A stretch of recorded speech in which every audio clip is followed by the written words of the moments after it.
Shalom everyone, I am Priya, a student of the Holy Torah at ACTC Seminary. ఈ వారం తోరా గ్రంథంలో 54వ పర్ష విజోత్ హాబెరెక అనగా మరియు ఇది ఆశీర్వాదం అని అర్థం. ఇది సెఫర్ తోరా నందు 54వ పర్ష మరియు సెఫర్ దెవారీం లేదా ద్వితీయోపదేశ కాండంలో 11వ పర్ష. ఈ పర్ష యొక్క 7వ అలియా వాక్య భాగములు.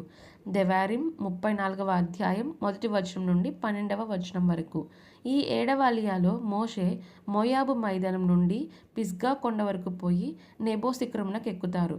అక్కడ ఎలోహిమైన యావే అతనికి వాగ్దాన దేశం యొక్క సమస్త భూమిని చూపిస్తారు.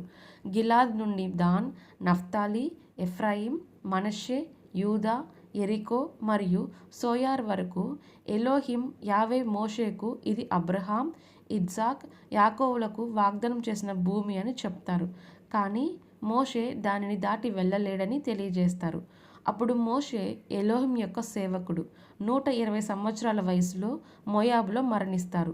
అయినప్పటికీ అతని కళ్ళు మసకబారలేదు మరియు అతని శక్తి తగ్గలేదు. ఇశ్రాయేలీలు మోయాబు మైదానాల్లో అతని కోసం 30 రోజులు సంతాపం పాటిస్తారు. యెహోషువ అనగా యోషువ నూన్ కుమారుడు జ్ఞాన ఆత్మతో నిండిన వాడై మోషే ఉత్తరాధికారిగా నాయకత్వం వహిస్తారు.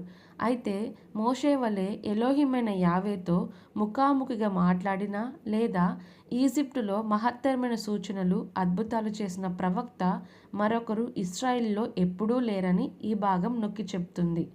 ఈ భాగం మోషే జీవితం మరియు నాయకత్వం యొక్క ముగింపును, ఎలోహిం యొక్క వాగ్దానం యొక్క నెరవేర్పును మరియు యెహోషువకు నాయకత్వ బాధ్యత బదిలీని ఉద్ఘాటిస్తుంది.